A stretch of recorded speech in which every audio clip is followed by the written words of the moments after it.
Welcome to the second part of the lecture. Now we're going to talk about plane strain and stress formulations. Okay, the case of plane stress. Just pay attention that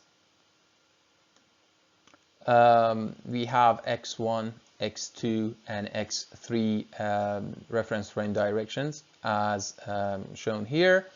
And the same as the previous lecture, we're going to use XYZ instead of X1, X2, X3. Okay, as said, we have a thin plate here with P body forces and T boundary tractions in that plane and no perpendicular stress to that plane. Okay, the plate loaded with surface tractions T and body forces P normal to the z-axis. The z-axis is stress-free, and we work in Cartesian coordinates and consider the notation 1 as x, 2 as y, and 3 as z.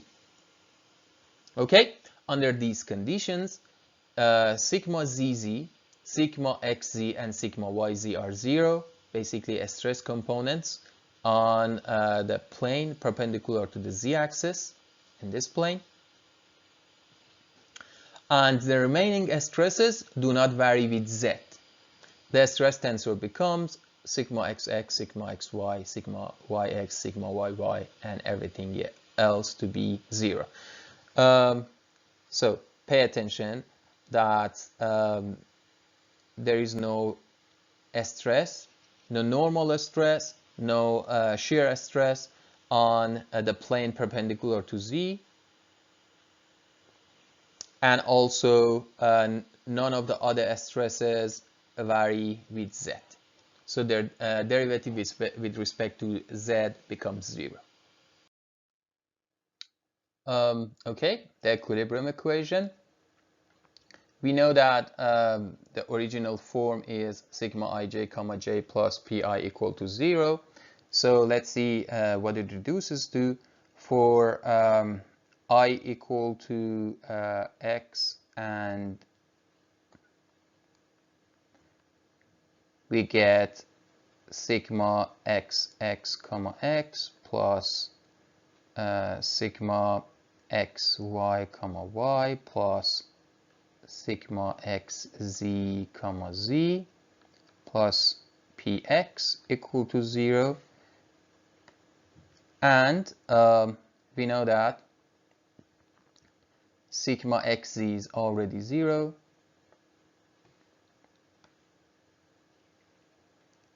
For I equal to y, we get sigma yx comma x plus sigma yy comma y plus sigma yz comma z plus py equal to 0.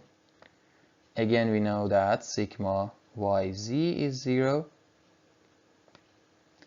And for I equal to z, we get sigma zx comma x plus sigma zy comma y plus sigma zz comma z plus pz is equal to 0. But here we know that sigma zx, sigma zy, and sigma zz, all of them are 0. So the final equilibrium equation reduces to what you see here.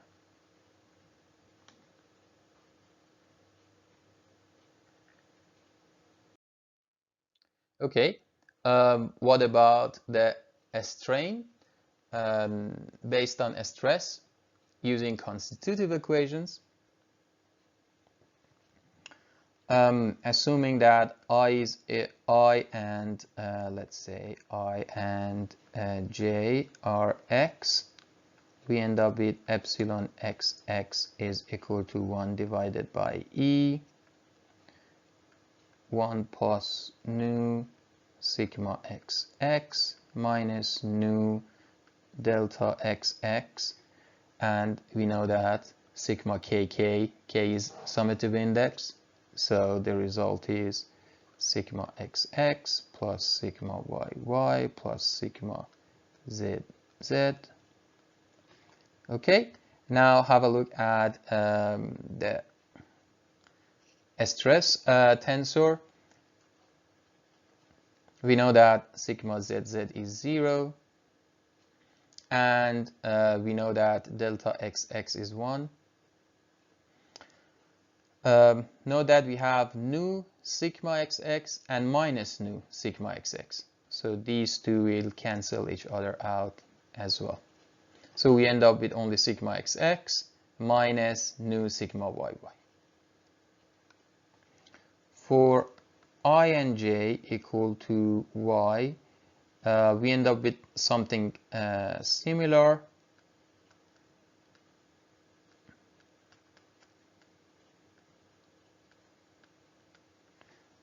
Minus nu, again delta yy, sigma xx plus sigma yy plus sigma zz.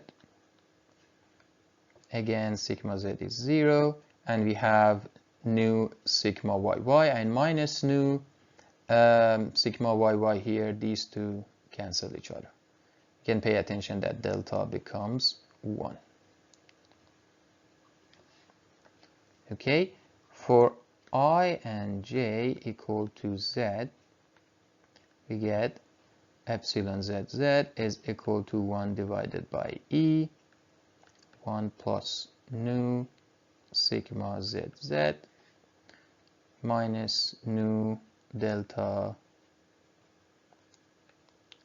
zz sigma xx plus sigma yy. I don't write sigma zz anymore. We already know that that's 0. So sigma zz is 0, delta zz is 1. So the result is 1 over e multiplied by minus nu sigma xx plus sigma yy. Okay, for I equal to x and j equal to y, which is equivalent to I equal to y and j equal to x, because of the symmetry of a strain tensor, we get 1 over e, 1 plus nu sigma xy minus nu delta xy sigma kk. I didn't expand sigma kk anymore because delta xy is 0, the canonical delta. So the only remaining term is 1 over e multiplied by 1 plus nu multiplied by sigma xy. For the case of I equal to x and j equal to z, or basically j equal to, or basically I equal to z and j equal to x, we have epsilon xz equal to 1 over e multiplied by 1 plus nu sigma xz. I don't repeat minus nu delta xz delta sigma kk because we know delta xz is 0. But again, here pay attention that this is 0. Okay, if I want to just write everything complete, I can write here as well and say that again, delta xz is 0. This is delta. Okay, and basically the same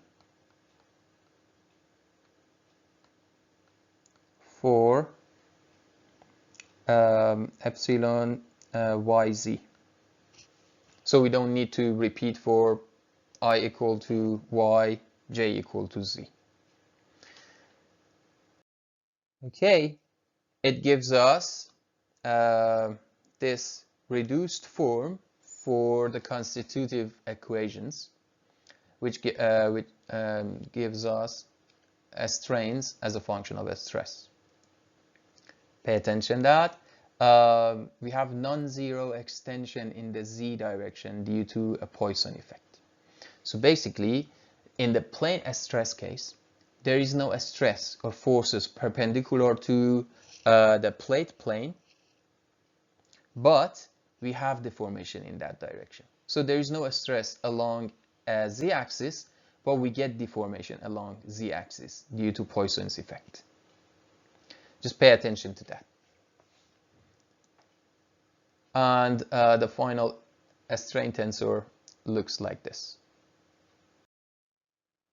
Okay, we can also write stresses in terms of strains using the inverse constitutive law, and we end up with sigma xx equal to E divided by 1 minus nu to the power of 2 epsilon xx plus nu epsilon yy. Something similar for sigma yy, and for sigma xy we have E divided by 1 plus nu epsilon xy. And as you anticipate, the stress tensor doesn't have any element along these two rows and columns.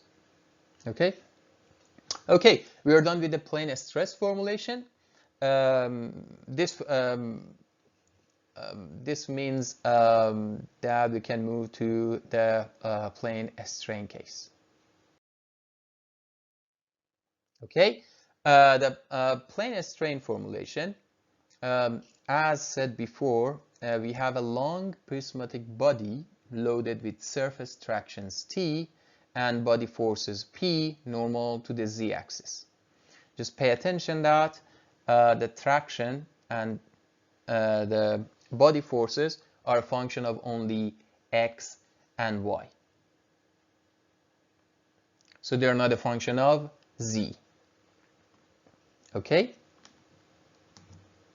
The z-axis is strain-free.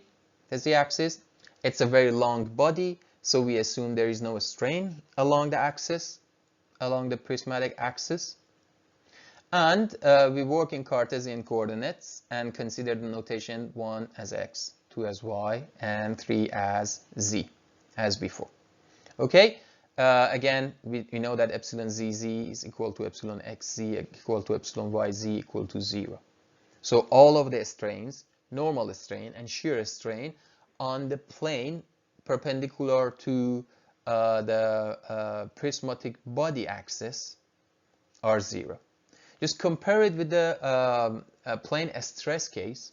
We didn't have any stress along the normal axis, but we got a strain along that axis due to Poisson's ratio. But here, we don't have any strain along that axis. Let's see if we get a stress along that axis due to, again, Poisson's ratio. Okay, under these conditions, epsilon zz, epsilon xz, epsilon yz are 0, and the remaining strains do not vary with z. Again, I want to highlight that we got strains on the plane perpendicular to the body axis to be 0, and everything else doesn't change or doesn't vary with z. So the partial derivative with respect to z for the other elements are 0. And the stress and the strain tensor takes this form. Note that we get this column and this row all filled with 0. Okay, let's work out the stresses as a function of strains from our constitutive law. Assume that I is x and j is y, so sigma x, y, and we can have the same assumption, we can get the same result for I equal to y and j equal to x because of the symmetry of a stress tensor. So sigma xy becomes E divided by 1 plus nu epsilon xy plus nu over 1 minus 2 nu delta xy, and here we have epsilon kk, so k is repeated twice, it's a summative index. we have to assign k as x, y, and z, and just sum over the results. We get epsilon xx plus epsilon yy plus epsilon zz.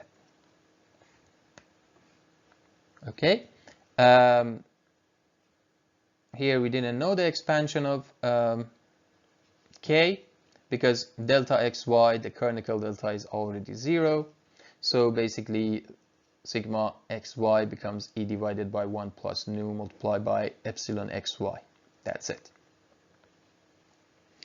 For I equal to x and j equal to z, which is equivalent to I equal to z and j equal to x, sigma xz is equal to e divided by 1 plus nu epsilon xz plus nu 1 minus 2 nu delta xz epsilon k. I don't expand it anymore because delta xz is 0, but also note that epsilon xz is 0 as well, as you see in the strain tensor for the plane strain case here.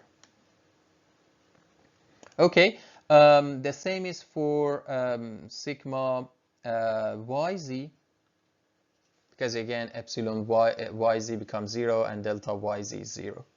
But let's see the cases for I equal to j equal to x. Sigma xx becomes epsilon divided by 1 plus nu epsilon xx plus nu divided by 1 minus 2 nu delta xx, and epsilon kk I expanded, epsilon xx plus epsilon yy plus epsilon zz. Okay, so delta xx this time is 1, the canonical delta. We know epsilon zz is 0, and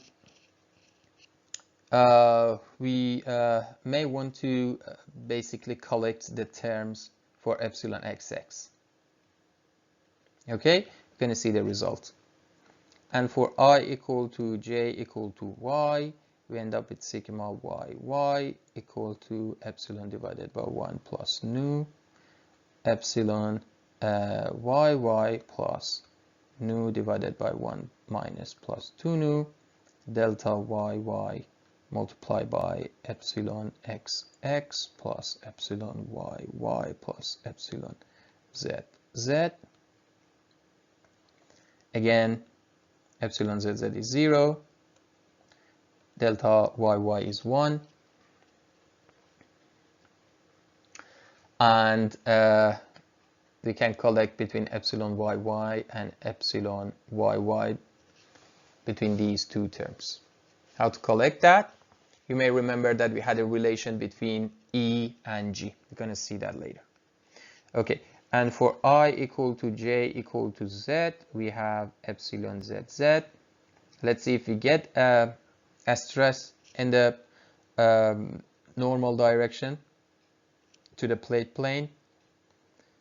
We have E divided by 1 minus nu multiplied by epsilon zz plus nu divided by 1 minus 2 nu delta zz multiplied by epsilon xx plus epsilon yy plus epsilon zz. Okay, epsilon zz is 0, delta zz is 1, again epsilon zz is 0. Okay, you see that we got a term for epsilon for sigma zz this time. Okay, so in the case of plane strain, there is no strain perpendicular to the plane, but there is a stress perpendicular to the plane due to Poisson's ratio. Okay, you see it here, how we sum it up. Okay, pay attention that we collected the terms epsilon xx and epsilon yy. And note that we got actually a stress in the normal direction to the plane. And the strain-free plane is not stress-free in general. Okay? In the case of plane stress, we had the opposite. The stress-free plane is not strain-free in general. Okay? So pay attention. And this is the final form for a stress tensor. We can calculate a strain as a function of a stress. Now, you may say why. The reason is in some of the experiments, we know it's a planar strain case, but we can calculate the stress. So to get the strain from the calculated stress, we can use this equation. And we end up with epsilon xx as a function of sigma xx, sigma yy, and sigma zz, for the same for epsilon yy, for epsilon xy, and for epsilon xz and yz, they're 0, as we anticipated. And this is what we anticipated for the strain tensor. The last column and last row to become 0. In the next section, we're going to see, now having these equations, how to approach the solution for these set of equations.